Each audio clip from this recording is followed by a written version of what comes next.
The text message that destroyed my marriage arrived at 3:47 p.m. on February 14th. Honey, bringing a friend from work to dinner tonight. You'll love Greg. Before we dive deeper into this story, I have one small request. Please subscribe, drop a like, comment, and hit that hype button to boost this channel so more people can discover these incredible Reddit stories. I stared at my phone screen in the cramped IT office of Henderson Manufacturing, watching those words burn themselves into my retinas. 23 years of marriage, and Melissa decides to invite some random coworker to our Valentine's tradition without asking. Not just any coworker either. Her boss, Greg Faulkner, the regional director who'd been mentioned in every conversation for the past 6 months. Everything okay, Brian?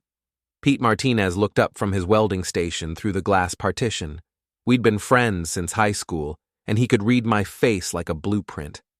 Just peachy, I muttered, shoving the phone into my pocket. Melissa's bringing her boss to our Valentine's dinner. Pete's weathered face scrunched up. The fancy guy with the Jaguar? That's weird, man. Weird didn't begin to cover it. I'd made reservations at Romano's Steakhouse 2 weeks ago, specifically requesting our usual corner table. The same table where we'd celebrated every Valentine's Day for the past 8 years. Now some corporate hotshot would be sitting there, probably ordering wine that cost more than my weekly paycheck. The drive home felt longer than usual. Our suburban neighborhood looked different somehow. Smaller, shabbier. The 2-story colonial that had seemed perfect when we bought it 15 years ago now felt like a cardboard box compared to the McMansions sprouting up across town where guys like Greg probably lived. I pulled into the driveway and noticed Melissa's Honda wasn't there yet. Good. I needed time to process this curveball she'd thrown at me. Inside, I loosened my tie and grabbed a beer from the fridge, staring at the Valentine's card I'd left on the kitchen counter that morning. Hallmark poetry about eternal love and partnership. What a joke. My phone buzzed again. Melissa, running late. Meet us at Romano's at 7. Wear your good suit. XOXO. Meet us. Like I was some third wheel tagging along on their date. I trudged upstairs and pulled out my navy suit, the one I'd worn to my father's funeral 3 years ago. It still fit, barely. At 38, I was carrying an extra 20 pounds around my midsection, courtesy of too many microwave dinners and not enough time for the gym. Melissa, on the other hand, had joined some fancy fitness club 6 months ago and looked better than she had in years. The same 6 months, she'd been talking nonstop about Greg. Romano's was packed when I arrived at 7 sharp. The hostess, a college-aged blonde with too much makeup, barely glanced at me before checking her reservation book. Dorsey party of 3? She asked, popping her gum. That's me. She led me through the dimly lit restaurant to our corner table, where 2 place settings waited. The 3rd chair sat empty, mocking me. I ordered a whiskey and settled in to wait, watching couples around the room share intimate conversations and stolen kisses. Valentine's Day was supposed to be about romance, not whatever this was turning into. At 7:20, Melissa swept through the entrance like she owned the place. She wore a red dress I'd never seen before, tight, expensive-looking, definitely not from her usual department store haunts. Her auburn hair was styled in loose waves, and she'd clearly spent serious time on her makeup. She looked stunning. The man beside her looked like he'd stepped out of a magazine ad for luxury cars. Greg Faulkner was tall, probably 6'2", with silver hair that screamed distinguished executive, and a tan that definitely didn't come from Ohio's February weather. His suit probably cost more than my monthly mortgage payment. Brian! Melissa's voice carried across the restaurant as they approached. Several other diners turned to look. Sorry we're late. Greg had to take a call from the West Coast office. Greg extended a manicured hand. You must be the husband I've heard so much about. Greg Faulkner, regional director. His grip was firm, confident, the kind of handshake that said, I make more money than you ever will. Brian Dorsey, I replied, forcing a smile. IT support. Ah, the tech guy. Melissa tells me you keep all our computers running smoothly. Our computers. Like he owned the whole damn company. They settled into their chairs, Melissa across from me and Greg to my right. I noticed how she angled her body toward him, how her laugh seemed brighter, more musical than it had been in months. Greg ordered a bottle of wine without consulting the price, some French name I couldn't pronounce. "So, Brian," Greg said, swirling his wine like a professional sommelier, "Melissa tells me you're quite the techie. Ever think about moving up to management?" The condescension dripped from his voice like honey from a broken jar. "I'm happy where I am," I said, taking a large gulp of whiskey. "That's admirable. Job security is important, especially in today's economy." He turned to Melissa. "Remember that conference in Chicago last month? The one where we had to work late every night?" Melissa giggled, like a schoolgirl. "Oh God, yes. We barely got any sleep." They launched into a series of inside jokes about late nights at the office, business trips, and colleagues I'd never heard of. I might as well have been invisible. The waiter took our orders. Greg insisted on the lobster, Melissa chose the filet mignon, and I stuck with my usual ribeye. "You know," Greg said, leaning back in his chair, "Melissa's been invaluable to our team. Absolutely invaluable. I don't know what I'd do without her." His hand moved to rest on the table, inches from Melissa's. She didn't pull away. "She's special, all right," I said, my voice tight. The conversation continued around me like I was a piece of furniture. They discussed company politics, shared memories of business dinners, and laughed at jokes that apparently required insider knowledge to understand. When Greg excused himself to use the restroom, Melissa leaned forward with shining eyes. "Isn't he amazing? So sophisticated, so worldly. Did you know he lived in Paris for 2 years?" "Fascinating," I said flatly. "Don't be like that, Brian. This is important to me. Greg could really help my career." When Greg returned, he'd somehow moved his chair closer to Melissa's. Their knees were almost touching under the table. I watched in growing horror as his foot found hers, and she didn't move away. Instead, she smiled and took another sip of wine. "The presentation next week is going to be crucial," Greg was saying. "Melissa and I will need to put in some serious hours to get it perfect." "More late nights?" I asked. "Whatever it takes," Melissa said, her eyes locked on Greg's face. I excused myself and headed for the men's room, needing a moment to collect myself. In the mirror, I looked exactly like what I was, a middle-aged IT guy in an ill-fitting suit, watching his wife flirt with her boss in public. When I returned to the table, they were huddled together over Greg's phone, looking at something that made Melissa laugh and touch his arm. The rest of dinner passed in a blur of humiliation. They ordered dessert to share, 1 piece of chocolate cake with 2 forks. Greg told stories about his travels, his golf game, his impressive wine collection. Melissa hung on every word like he was revealing the secrets of the universe. When the check arrived, Greg made a show of grabbing it. "My treat," he announced. "It's the least I can do for such delightful company." "That's so generous," Melissa purred. I stood up abruptly, my chair scraping against the floor. Both of them looked up in surprise, as if they'd forgotten I existed. "Well, this has been enlightening," I said, extending my hand to Greg. He took it automatically, confusion flickering across his perfect features. "Greg," I said, my voice carrying clearly across the suddenly quiet section of the restaurant. "Congratulations.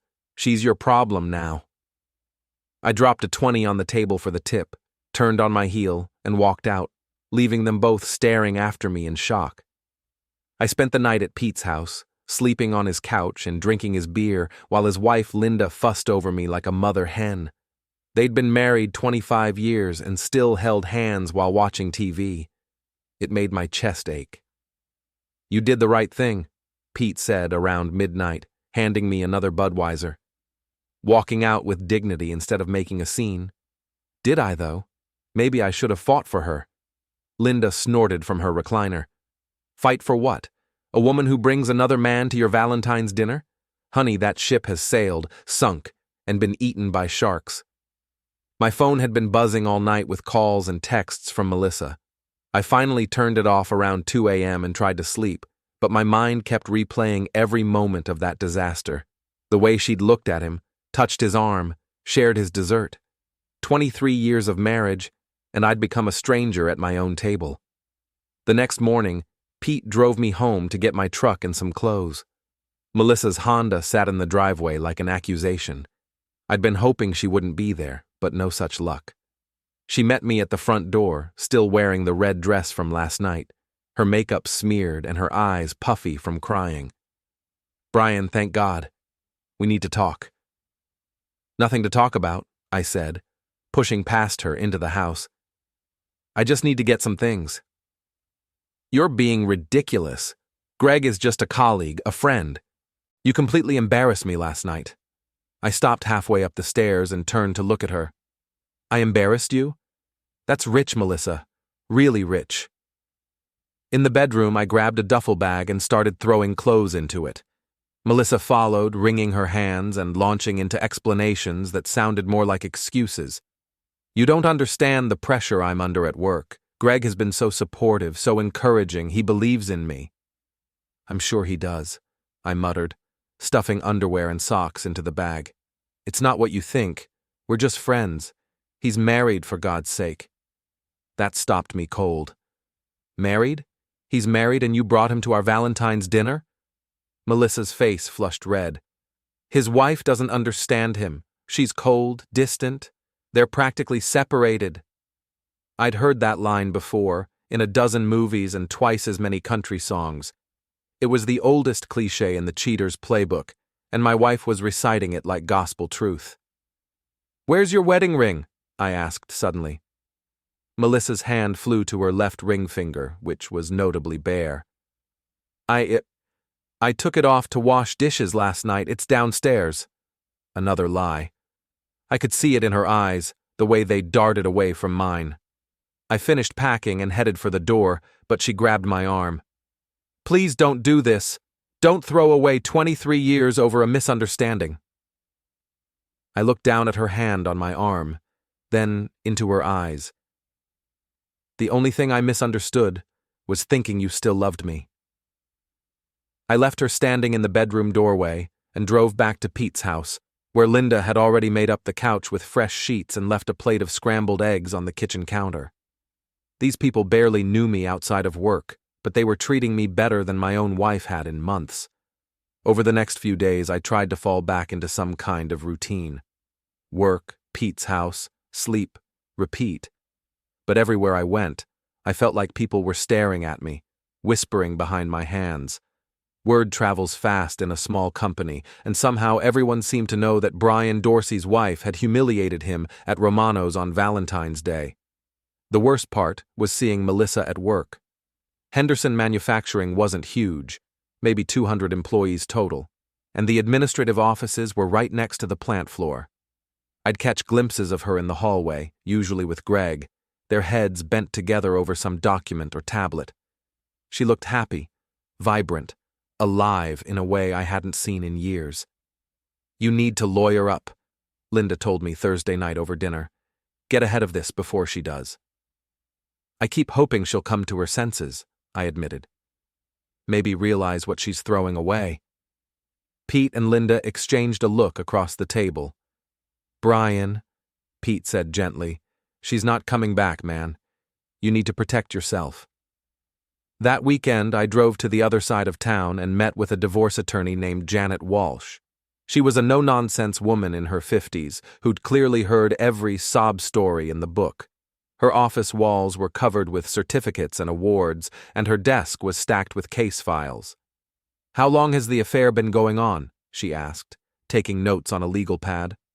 "I don't know for sure. Maybe 6 months? That's when she started mentioning him all the time." "Any proof? Photos, emails, text messages?" I shook my head. I trusted her. Janet's expression softened slightly. "That's admirable, Mr. Dorsey, but trust doesn't hold up in court. We need evidence if we want to prove adultery." "What difference does it make? Ohio's a no-fault state." It matters for asset division, alimony, things like that. A cheating spouse doesn't get to walk away with half of everything, especially if we can prove the affair. I left her office with a retainer agreement and a sick feeling in my stomach. This was really happening. My marriage was over, and now it was going to become a legal battle with lawyers and depositions and court dates. That evening, I sat in Pete's backyard with a beer, staring at the fence that separated his property from the neighbors. Through the slats, I could see kids playing on a swing set, their laughter carrying on the cool February air. Melissa and I had talked about having kids once, back when we were young and stupid and thought love was enough to conquer anything. My phone buzzed with a text from my sister Jenna in Cleveland. Linda called me. "Are you okay?" I typed back, "Been better. Melissa's having an affair with her boss." The phone rang immediately. Jenna didn't waste time with pleasantries. "That cheating bitch. What are you going to do?" "Divorce, I guess. Already talked to a lawyer." "Good, but that's not what I meant. What are you going to do about the humiliation, about her parading around with this guy like you don't exist?" I'd been trying not to think about that part. The way they'd acted at dinner, like I was some pathetic third wheel who didn't matter. The knowing looks from coworkers, the whispered conversations that stopped when I walked by. "I don't know," I said honestly. "Well, you better figure it out," Jenna said. "Because right now, she's got all the power. She's living in your house, working with her boyfriend, and you're sleeping on Pete's couch feeling sorry for yourself." After I hung up, I sat there for a long time thinking about what she'd said. Jenna was right. I was being passive, letting Melissa control the narrative. Everyone at work probably thought I was some sad sack who couldn't keep his wife happy. Meanwhile, she was playing the role of the sophisticated career woman who'd outgrown her blue-collar husband. That night, I made a decision. If Melissa wanted to play games, I'd show her what a real game looked like. But I'd have to be smart about it, strategic. Greg Faulkner might have money and charm, but I had something he didn't. Nothing left to lose. Monday morning, I walked into Henderson Manufacturing with a new sense of purpose. Instead of skulking around feeling sorry for myself, I held my head high and made eye contact with everyone I passed. Let them stare. Let them whisper. I had work to do. My first stop was the IT server room, where I had legitimate access to the company's computer systems. As the senior tech support specialist, I maintained user accounts, monitored network traffic, and handled security protocols. It was amazing what people forgot about their digital footprints. I wasn't planning to hack anything.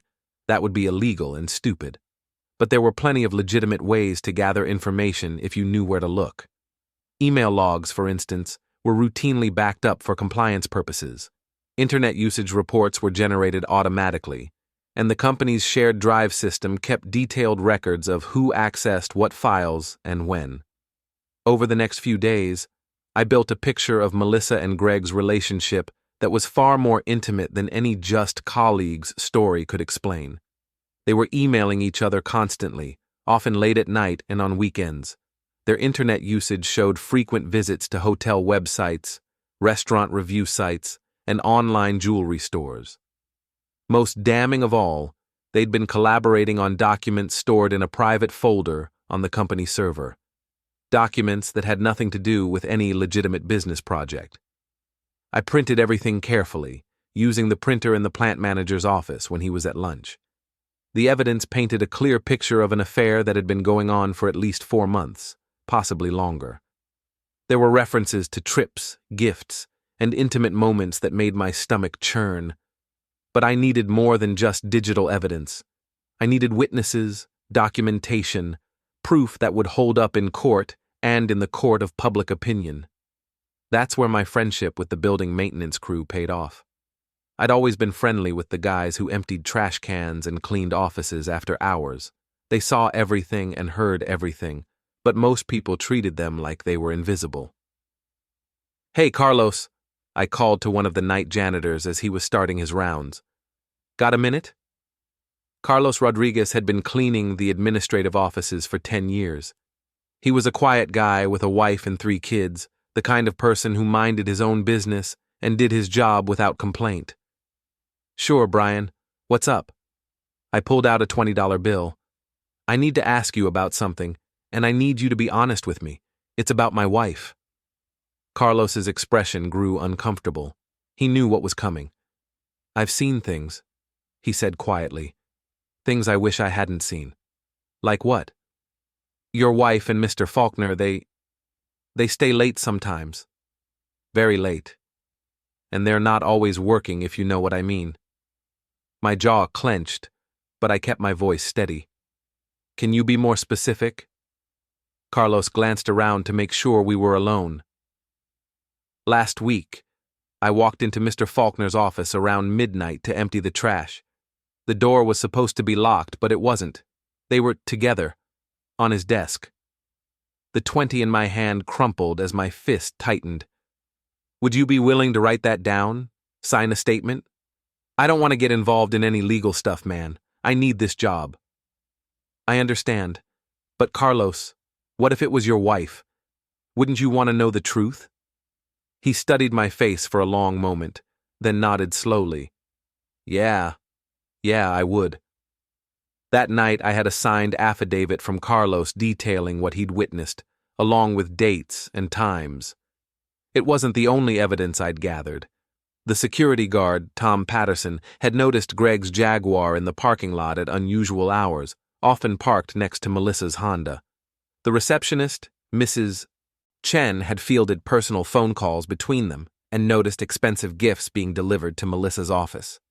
I was building a case, but more than that, I was building a weapon. Every piece of evidence was another bullet in my gun, and I was saving them all for the right moment. The problem was, I was starting to crack under the pressure of pretending everything was normal. At work, I had to maintain professional relationships with both Melissa and Greg. I couldn't let on that I knew the full extent of their betrayal, or they might become more careful, more secretive, but watching them together was torture.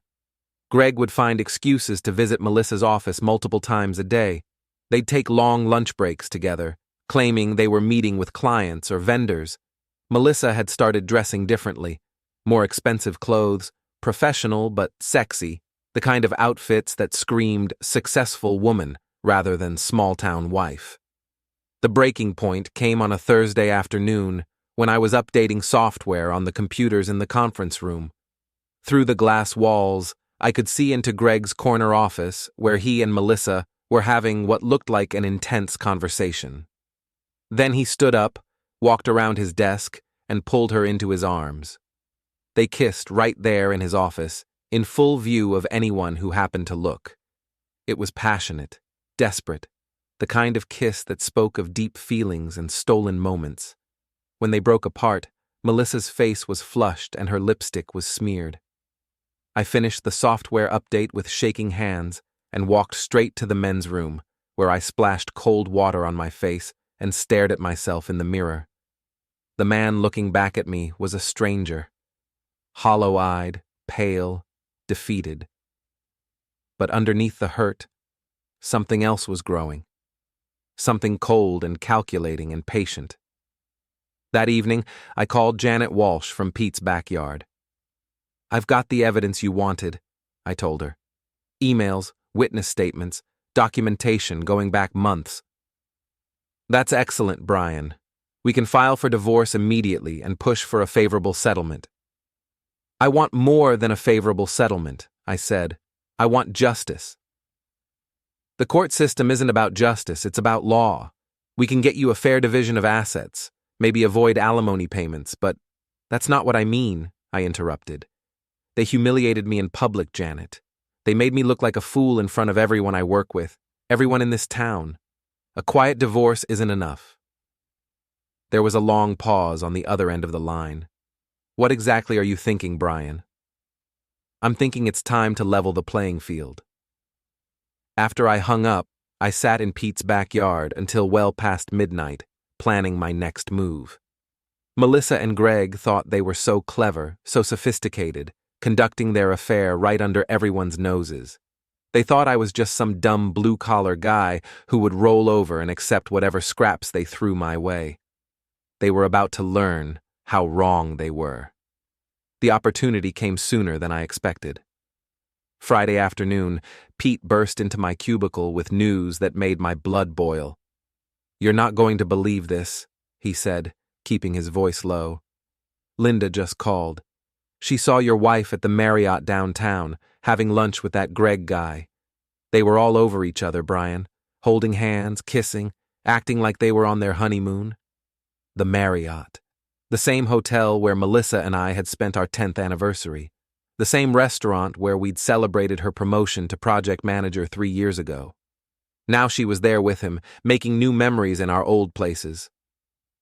"There's more," Pete continued. "Linda talked to her friend Sarah, who works at the hotel. They've been regulars for months. They even have a standing reservation for a room every Tuesday and Thursday afternoon." Tuesday and Thursday. The days Melissa claimed she was working late on special projects. The days she came home tired and distracted, smelling like expensive cologne instead of office coffee. I stood up so fast, my chair rolled backward into the wall. "I need to go." "Brian, wait. What are you going to do?" Something I should have done weeks ago. I drove to the Marriott with my hands gripping the steering wheel so tight my knuckles went white. The hotel parking lot was full of luxury cars, BMWs, Mercedes, Audis, and right there in the front row, Greg's silver Jaguar parked next to Melissa's Honda like they belonged together. The restaurant was dimly lit and intimate, designed for business lunches and romantic dinners. I spotted them immediately at a corner table, leaning close together over wine glasses and barely touched salads. Melissa was wearing a black dress I'd never seen before, and Greg had his hand covering hers on the white tablecloth. I walked straight to their table, my footsteps echoing on the marble floor. They looked up in surprise as my shadow fell across their intimate little scene. "Well, well," I said, loud enough for the neighboring tables to hear. "If it isn't the happy couple." Melissa's face went white. "Brian, what are you doing here?" "Having lunch with my wife." "Oh, wait. That's your job now, isn't it, Greg?" Greg started to stand, his face flushing red. "Now see here, Dorsey." "Sit down," I snapped. "We're all going to have a nice, civilized conversation." I pulled out the empty chair at their table and sat down uninvited. The other diners were starting to stare, sensing drama in the air. A waiter approached nervously, but I waved him away. "So," I said, leaning back in my chair, "how long has this been going on? And don't insult my intelligence by claiming it's just business." Melissa's eyes darted around the restaurant, clearly mortified by the public attention. "Brian, please, not here." "Why not here? This seems to be your favorite place. Tuesday and Thursday afternoons, right? Room 237? The color drained from Greg's face. "How did you know about your little love nest?" "I know lots of things, Greg. I know about the emails, the late-night phone calls, the expensive gifts. I know you told my wife that your marriage was practically over, which is funny because I called your house last night and talked to your wife Sandra. She seemed surprised to hear that you two were having problems." Greg's mouth opened and closed like a fish gasping for air. Melissa looked like she wanted to disappear through the floor. "I also know," I continued, pulling out a manila folder, "about the company credit card charges for these little romantic getaways. The flowers delivered to Melissa's office on your corporate account. The jewelry purchase from Tiffany's last month. Was that for your wife or my wife, Greg?" "You have no right to go through private company records," Greg sputtered. "Actually, I have every right. It's called network security monitoring, and it's part of my job description. Imagine my surprise when I discovered that our regional director has been using company resources to conduct a personal affair." I opened the folder and spread photocopied documents across the table. Email printouts, credit card statements, hotel receipts, a paper trail of their betrayal laid out in black and white. "The really interesting part," I said, my voice carrying clearly across the now silent restaurant, is how this affair coincides with Melissa's sudden promotions and raises. Funny how her performance reviews improved so dramatically right around the time you two started your Tuesday and Thursday meetings. Melissa finally found her voice. It's not what you think. I earned those promotions. I'm sure you did. The question is how. Greg stood up abruptly, his chair scraping against the floor. I don't have to listen to this. You're clearly unstable, Dorsey. This is harassment. Sit down, Greg. We're not finished. Actually, we are. He threw his napkin on the table and reached for his wallet. Melissa, we're leaving. But Melissa didn't move. She sat frozen in her chair, staring at the evidence spread across the table like it was a death sentence. Go ahead, I told Greg.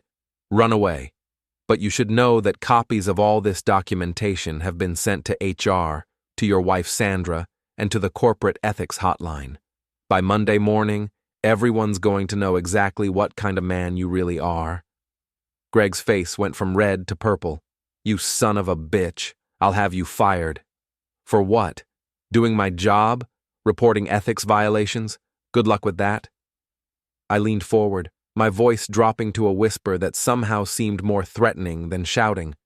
But here's what's really going to happen, Greg. You're going to transfer to another division, preferably in another state. You're going to end this affair immediately, and you're going to pray that your wife is more forgiving than I am. And if I don't? I smiled, and it wasn't a nice smile.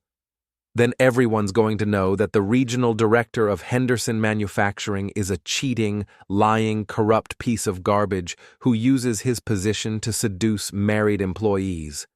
How do you think that's going to look in the local newspaper, or on social media, or in your wife's divorce filing? The restaurant was dead quiet now, every patron and staff member watching our table like it was dinner theater. Greg looked around desperately, realizing that his reputation was hanging by a thread in front of dozens of witnesses. This isn't over, he said finally. Yes, it is. I stood up and straightened my tie. Melissa, when you're ready to discuss the divorce terms, have your lawyer call mine. I think you'll find I'm prepared to be very reasonable, considering the circumstances. I walked out of that restaurant with my head held high, leaving them sitting there surrounded by the wreckage of their secret affair. Behind me, I could hear the buzz of conversation resuming as other diners processed what they'd just witnessed. In the parking lot, I sat in my truck for a few minutes, my hands shaking with adrenaline. I'd done it. I'd confronted them publicly, destroyed their little fantasy, and taken back some measure of control. But I wasn't finished, not by a long shot. Phase 1 was complete. Now it was time for Phase 2. By Monday morning, the story had spread through Henderson Manufacturing like wildfire. I arrived at work to find people whispering in clusters, their conversations stopping abruptly when I walked by. But this time, the looks weren't pitying. They were respectful, almost admiring. Holy shit, Brian, Pete said, cornering me by the coffee machine. Linda heard from 3 different people about what happened at the Marriott. You're a goddamn legend. I poured myself a cup of coffee and tried to look nonchalant. Just had a conversation with my wife and her boyfriend. Nothing dramatic. Nothing dramatic? Dude, you destroyed them in public. Greg looks like he aged 10 years over the weekend. I glanced toward the administrative offices and saw Greg through his glass door, hunched over his desk with his head in his hands. His usually perfect hair was disheveled, and his expensive suit looked like he'd slept in it. Melissa was nowhere to be seen. She called in sick, Pete said, following my gaze. First time in 3 years? Word is she's not handling the humiliation well. I felt a momentary pang of guilt, then remembered the way she'd looked at Greg during our Valentine's dinner, the way she'd lied to my face for months, the way she'd made me feel like a stranger in my own marriage.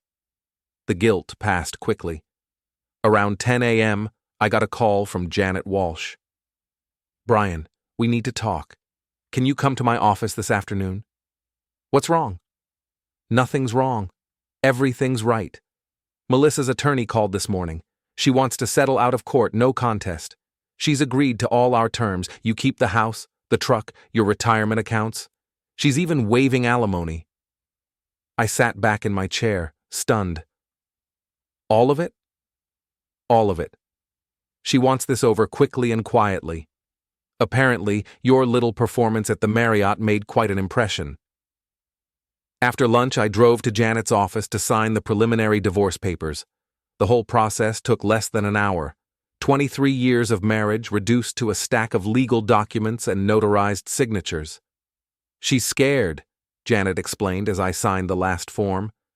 Her affair is now public knowledge, and it's affecting her professionally. HR launched an investigation into the ethics violations you reported. Her boss, well, former boss, is being transferred to the Denver office, effective immediately. What about Melissa? She's been demoted back to her previous position. No more project manager title, no more executive privileges. She's lucky they didn't fire her outright. I drove back to work feeling oddly empty. I'd won, but victory felt hollow. The woman I'd loved for over 2 decades was gone, replaced by a stranger who'd chosen ambition and excitement over loyalty and commitment. But life had to go on. That evening, I went back to the house, my house now, for the first time since Valentine's Day. Melissa's car wasn't in the driveway and the windows were dark. I used my key to let myself in, half expecting the place to be ransacked or destroyed. Instead, it was pristine. Too pristine, like a museum exhibit. Melissa had cleaned everything obsessively, probably trying to erase any evidence of what had happened here. But she couldn't erase the memories, the years of shared meals and quiet evenings, and lazy Sunday mornings. I walked through the rooms slowly, reacquainting myself with my own space. In the bedroom, Melissa's closet was half empty.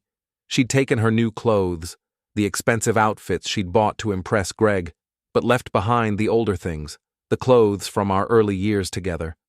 On the dresser, she'd left her wedding ring and a handwritten note. I'm sorry for everything. I never meant to hurt you. You deserved better than what I became. M. I stared at that ring for a long time, remembering the day I'd slipped it onto her finger in a small church ceremony 23 years ago. We'd been so young, so sure that love would be enough to carry us through anything life threw at us. Maybe it would have been, if we'd both kept fighting for it. My phone buzzed with a text from Pete. Beer and pizza at my place. Linda's making her famous chocolate cake. You shouldn't be alone tonight. I typed back, thanks, but I'm okay. Need some time to process. But I wasn't okay. Not really. I was angry and hurt and confused and relieved all at the same time. I'd gotten my revenge, saved my dignity, and won the divorce. So why did I feel so empty?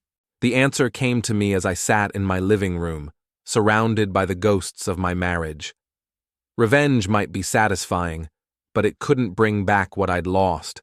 It couldn't restore the trust, the intimacy, the partnership that had once made this house feel like home. What I'd won was justice, not happiness. And justice, I was learning, was a cold comfort on a lonely Monday night. But it was better than being a fool. Over the next few weeks, I settled back into the house and tried to rebuild some semblance of a normal life. I bought new furniture to replace the pieces Melissa had taken, repainted the bedroom in colors I actually liked, and turned her old office into a workshop where I could tinker with electronics and small engines. The divorce was finalized in record time.